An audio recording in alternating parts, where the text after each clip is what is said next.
हरियाणा के चरखी दादरी में जो राउंड फायर हुए थे ब्लैक स्कॉर्पियो के ऊपर, उस न्यूज में एक बहुत बड़ी अपडेट सामने आई है। जिन 7 लड़कों पे जो स्कॉर्पियो के अंदर थे राउंड फायर हुए थे, उनमें से एक की डेथ हो चुकी है, जिसका नाम कीर्तिमान काजला बताया जा रहा है। बताया ये जा रहा है कि कीर्तिमान काजला हरियाणा के हिसार के रहने वाले थे और जिनके ऊपर 10 से ज्यादा केस चले हुए थे।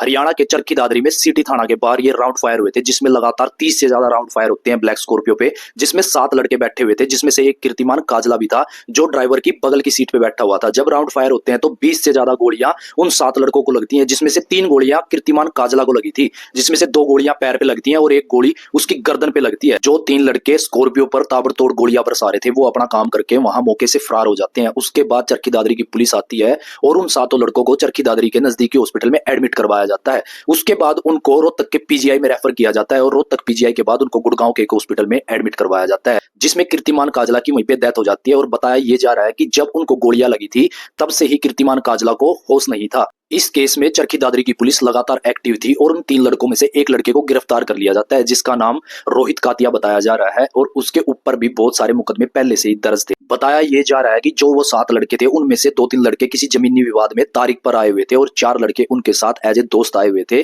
जिन पे राउंड फायर होते हैं। और जो वो 3 लड़के थे, इनकी किसी बात को लेकर पहले से ही बहस चली हुई थी। अब इसमें एक बहुत बड़ा सवाल हरियाणा की जनता के सामने खड़ा होता है कि कब तक हरियाणा के अंदर ऐसे मामले बढ़ते रहेंगे। दिन पर दिन आपको देखने में मिल रहा होगा, कभी चरखी दादरी के अंदर, कभी यमुनानगर के अंदर, कभी करनाल के अंदर, लगातार ऐसे मामले, ऐसी वारदातें बढ़ती जा रही हैं। हरियाणा की जो जनता है वो भय के कारण कब तक जिएगी और कब तक हरियाणा के अंदर किसी ना किसी घर से किसी ना किसी का बेटा ऐसे ही जाता रहेगा।